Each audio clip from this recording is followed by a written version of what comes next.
ध्यान वेशम रजतगिरिनिभं चारुचन्द्रावतंसं रत्नाकल्पोज्ज्वलांगं परशुमृगवराभीतिहस्तं प्रसन्नं पद्मासीनं समन्तास्तुतममरगणैर्व्याघ्रकृत्यं वसानं विश्वाद्यं विश्वबीजं निखिलभयहरं पञ्चवक्त्रं त्रिनेत्रं करचरणकृतं वा कायजं कर्मजं वा श्रवणनयनजं वा मानसं वापराधं विहितमविहितं वा सर्वमेतत्क्षमस्व। जय जय करुणाब्धे श्रीमहादेव शम्भो। श्रीलक्ष्मीनाथ समारंभां नाथयामुनिमध्यमाम् अस्मदाचार्यपर्यन्तां वन्दे श्रीगुरुपरम्पराम्। अञ्जनानन्दनं वीरं जानकी शोकनाशनं कपीशमक्षहन्तारं वन्दे लङ्काभयङ्करम्। भक्ति भगवंत गुरु चतुर्नाम वपुएक, इनके पद वंदन किए नासत विघ्न अनेक। बोले शाम सदाशिव भगवान की जय, पावन शिव महापुराण की जय। परम मंगलमय परात्पर अखिलेश्वर अचिंत कल्याण गुणगण निधान सर्वेश्वर सर्वाधिपति, श्रेष्ठ आचरणवान प्रजा के सुखदाता विज्ञान के पूर्ण ज्ञाता, देवाधिदेव जगत नियंता जगदीश्वर पंच तत्वोत्पादक विश्वेश्वर मंगल करता, श्री श्याम सदाशिव भगवान के पावन चरणारविंदों पर कोटचा नमन नतमस्तक वंदन एवं अभिनंदन। परम्बा भगवती जगदीश्वरी शंकर शिव प्राण वल्लभा जगत जननी माँ जगदम्बा माता पार्वती जी के पावन चरणारविंदों पर कोटचा प्रणति। समस्त भूतादिक सिया राम मैं सब जग जानी, करहूँ प्रणाम जोर जुग पानी। आइए पावन शिव संहिता श्री महापुराण को प्रणाम करते हुए हम सब शंभुनाथ के पावन चरित्रों पर प्रवेश करें। बड़ा ही आनंद आ रहा है और इस समय हम सब भगवान शंभु के विविध अवतार चरित्र कथा को श्रवण कर रहे हैं, तैयार कर रहे हैं।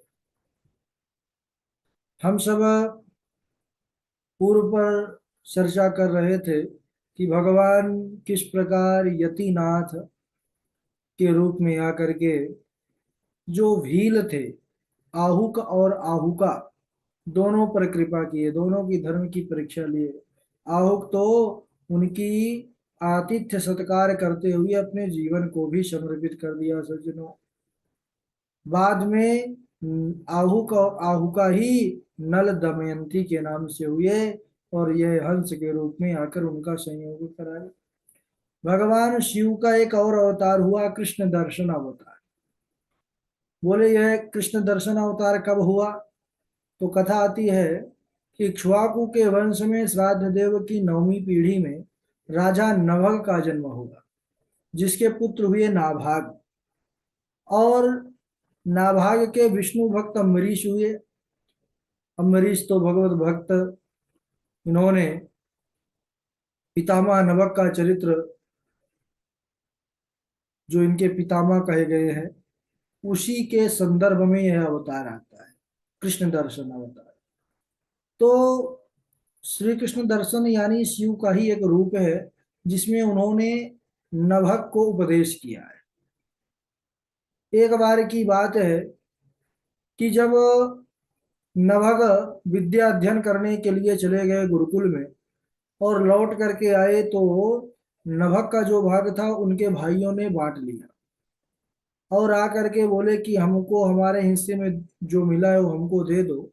तो भाइयों ने कहा कि देखो, हम तो तुमको ध्यान ही में ही नहीं रखे, सब आपस में बांट लिए।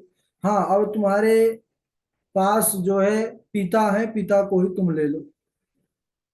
नभग गए पिता के पास, जाकर के सब कहा कि आप हमारे हिस्से में आए हैं। श्राद्ध देव को बड़ा आश्चर्य हुआ। उन्होंने कहा कि अरे बेटा, मैं संपत्ति के जगह पर तुम्हारे हिस्से में कैसे आ सकता हूँ?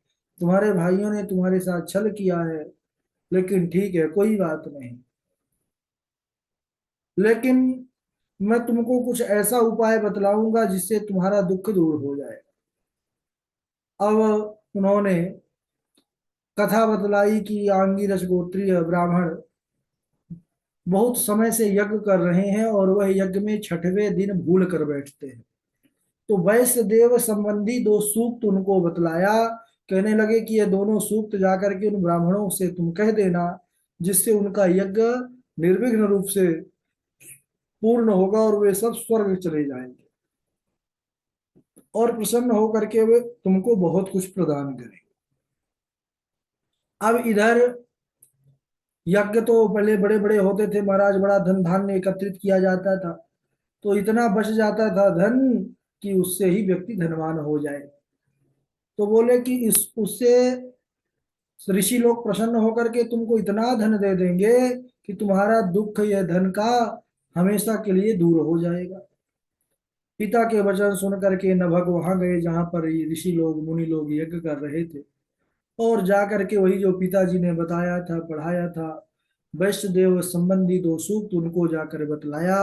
उन ब्राह्मणों ने उस सूक्त को जब श्रवण किया तो उससे अपने यज्ञ को निर्विघ्न रूप से पूर्ण किया, और सब वे अंगिरस गोत्रीय ब्राह्मण उसके बाद सारा समर्पित करके उनको दे करके और स्वर्ग को चले गए।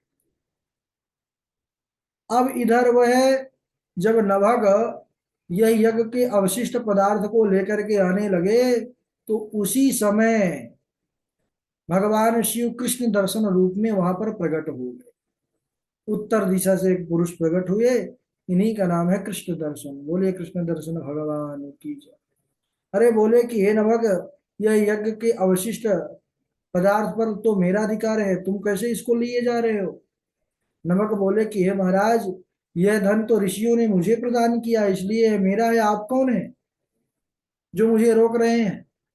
तब सब भगवान श्री कृष्ण दर्शन कहने लगे कि देखो, आपस में विवाद करना ठीक नहीं है।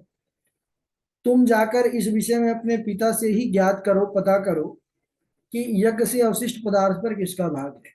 विवादेस्मिन् हि तौ तात प्रमाणम जनकस्तव। तुम्हारे जनक यानी पिता ही प्रमाण है, जाकर उनसे ही पूछो, अगर वो एक जो कहेंगे मैं वही करूंगा। यह सुन करके भागे भागे न भग गए महाराज, अपने पिता के पास पहुंचे, श्राद्ध देव मनु से सारी घटना का वर्णन किया। तब उन्होंने कहा कि हाँ पुत्र,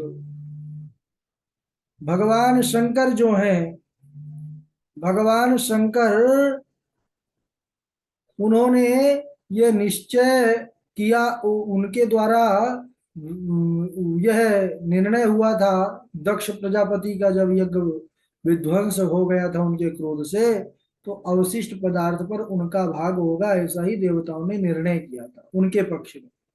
तो जो बचा हुआ है वह तो उन्हीं का है, तो तुमको जाकर उनसे क्षमा याचना करना चाहिए। तो पिता के वचनों को सुन करके नभग जाते हैं और जाकर के उनके चरणों में प्रणाम करते हैं। समझ गए कि ये तो सदाशिव है, अखिलेश्वर शंभू जी के चरणों का ध्यान करके, और कहने लगे हे महाराज, यह संपूर्ण पदार्थ में आपका ही अधिकार है, मेरा अधिकार नहीं है। विष्णु ब्रह्मादयो देवा सिद्धा सर्वर्षयोपि तदनुग्रहस्तत समर्था सर्वकर्मणि। बोले कि इसमें आपका ही अधिकार है महाराज। तो भगवान शंकर ने जब देखा उनकी सत्य निष्ठा को नभग के, तो बड़े प्रसन्न हुए। बार बार क्षमा याचना कर रहे हैं नभग। भगवान शंकर प्रसन्न होकर के और उनको दिव्य रूप में दर्शन दिया। कहने लगे कि तुम बड़े सच्चे और निर्मल हो, मैं तुम्हें अब ऐसा उपदेश करूंगा जिससे तुमको हमेशा भगवत चरण कमलों का ध्यान प्राप्त हो जाएगा। और प्रसन्न होकर के सदाशिव ने उनको सनातन ब्रह्म तत्व का उपदेश किया है। इसके बाद भगवान शंभु प्रसन्न होकर के बोले कृष्ण दर्शन कि हे नभग, तुम अब यह यज्ञ से बचा हुआ जो पदार्थ है यह भी तुम ही ले लो, और तुम आज से जो मुझसे ज्ञान प्राप्त किए हो ब्रह्म तत्व का, उससे तुम महान ज्ञानी होगे, तुम्हारी बड़ी प्रसिद्धि होगी। और इस प्रकार शंभुनाथ उनको आशीर्वचन दे करके वहां से अंतर ध्यान हुए। सब देवता ऋषि भी अपने अपने धाम को चले गए, और इधर अपने पुत्र नभक को साथ में लेकर श्राद्ध देव भी प्रसन्नता पूर्वक अपने स्थान को चले गए। वहां अनेक सुखों को भोग करके अंत में उन्होंने शिवलोक को प्राप्त किया। बोलिए सदा शिव भगवान की जय। कृष्ण दर्शन अवतार की जय। इसके बाद भगवान शंभुनाथ के एक और अवतार हुआ, अवधूतेश्वर अवतार। अवधूत रूप में आए। बोले यह अवतार कब हुआ? तो नंदीश्वर सुनाने लगे सनकादि ऋषियों से एक कथा कि एक बार बृहस्पति और देवताओं के राजा इंद्र कैलाश जाने की इच्छा किए मन में कि चलो आज शंकर जी का दर्शन करने चलते हैं। अब सदाशिव ने देखा कि ये दोनों आ रहे हैं तो परीक्षा करने के लिए लीला प्रवीण सदाशिव ने एक विचित्र कार्य किया। अवधूत रूप धारण करके मार्ग में ही लेट गए।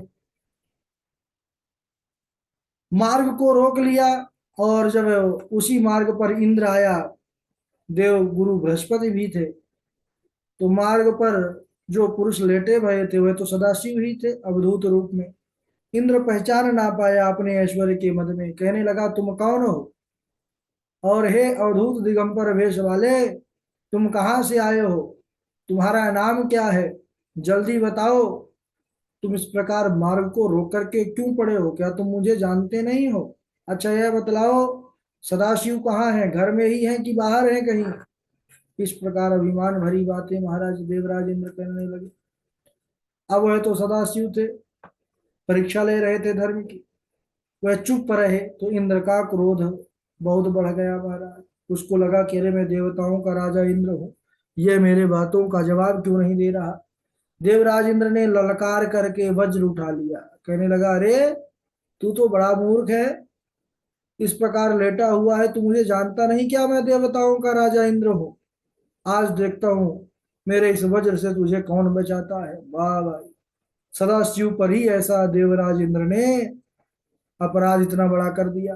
और वज्र उठा करके जैसे ही मारने का प्रयत्न किया, वैसे ही सदाशिव क्रोधावेश में आ गए और इंद्र का हाथ ही स्तंभित कर दिए। वज्र चलाने का प्रयास बहुत किया इंद्र, लेकिन चल ना सका और भीतर ही भीतर इंद्र जलने लग गया। क्यों? क्योंकि शंभुनाथ का जो क्रोध है उससे कोई बचता नहीं, सब जल ही जाते। अब इधर बृहस्पति जी समझ गए, देर न लगी गुरु जी को, कुछ नहीं यह चेला सदाशिव का ही अपराध कर दिया है। तो सदाशिव के चरणों में तुरंत प्रणाम किए और स्तुति करने लगे बृहस्पति जी। तब प्रसन्न होकर सदाशिव कहने लगे कि अरे बृहस्पति जी, ये हमारा जो क्रोध है, इस क्रोध को शांत कैसे किया जाए? अपने नेत्र से निकलते हुए इस क्रोध को, इस तेज को मैं कैसे रोकूं? क्योंकि तीसरा नेत्र में जो है भयंकर अग्नि रहती है महाराज। कहने लगे कि कथं कंचुकीम सर्प संधते चोचिताम पुनः। कहने लगे बृहस्पति जी से कि हे बृहस्पति, यह बतलाओ क्या सर्प अपनी जो केंचुकी छोड़ देता है, जिसको हम केचुर भी कहते हैं ऊपर की परत, क्या उसको दोबारा धारण कर सकता है? बोले नहीं। बोले ऐसे ही हमारा क्रोध है, अब यह जो निकल रहा है ना, इसको धारण नहीं किया जा सकता।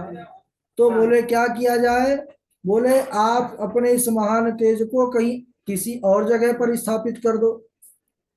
तो बोले ठीक है। उस समय उन्होंने क्या किया कि उस महान तेज को लेकर के और फिर अन्यत्र स्थापित किया। तो बृहस्पति जी के कारण ही इंद्र को जीवन मिला। तो भगवान शंकर प्रसन्न हुए उनकी स्तुति से, कहने लगे हे बृहस्पति, आपके द्वारा इंद्र को जीवन दान मिला है, इसलिए आप जीव नाम से विख्यात हो। फिर शिव जी जो उनके मस्तक से तीसरे नेत्र से अग्नि रूपी वह ज्वाला निकल रही थी, उसको हाथ में लिया दोनों हाथों में और समुद्र में स्थापित कर दिया। और वह तेज शंभु का अमोघ तेज है, तो वह एक बालक के रूप में परिणित हो गया सज्जनों, और नाम हुआ जालंधर। और वह सिंधु का पुत्र कहलाया, सिंधु यानी सागर। फिर देवताओं की प्रार्थना से उसे शिव जी ने ही बाद में महाराज इसको हमने श्रवण किया है। और फिर देवताओं को शंभुनाथ ने सुखी किया। इस प्रकार बृहस्पति सहित इंद्र जो है शिव जी का दर्शन प्राप्त किए और अपने स्थान को लौट आए। बोलिए सदा शिव भगवान की जय। इसके बाद भोलेनाथ का भिक्षुवर्य अवतार है, जिसको हम अगले दिवस श्रवण करेंगे। आज यहीं तक। बोलिए सदा शिव भगवान की जय। बारी बारी से श्लोक सुनाएंगे, पहले डॉक्टर साहब हमारे, उसके बाद स्वामी गोपिकानंद जी, पावनी जी। चलिए, स्वागत है डॉक्टर साहब।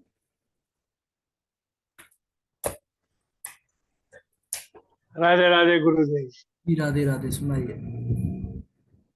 यक्षोऽयं शंकरो देवा सर्वगर्वापहारका ततः स शंकर सर्वे सत्यं कर्तु शवकं बचै सुरम्या कश्यपास्ते एकादश स्वरूपवान् वयं त्रयो भवेशाना समाना वर्षदर्शुभा अस्मुदसंभवास तस्मात् भविष्यन्ति सुतास्त्रय। राधे राधे गुरु जी। हाँ राधे राधे। स्वामी जी आप सुनाए। सत्याश्रय परो धर्म सत्येन परमागतिः सत्येन स्वर्गमोक्षो च सत्ये सर्वं प्रतिष्ठितम् न मे वाञ्छास्ति भोगेषु भूमौ स्वर्गे रसातले तव पादाम्बुजस्पर्शात् अन्य किञ्चन कामये आर्ताणां विहीनानां जीवितान् मरणं वरं धनीनां दानहीनानां गृहस्थाद्भिक्षुता वरम् विवादेऽस्मिन् हि ततो तात प्रमाणं जनकस्तव विष्णु ब्रह्मादयो देवा सिद्धः सर्वार्षयोऽपि तदनुग्रहस्तात समर्था सर्वकर्मणि न कुञ्चकी सर्पः संध्यते चोञ्जितः पुनः। राधे राधे आचार्य।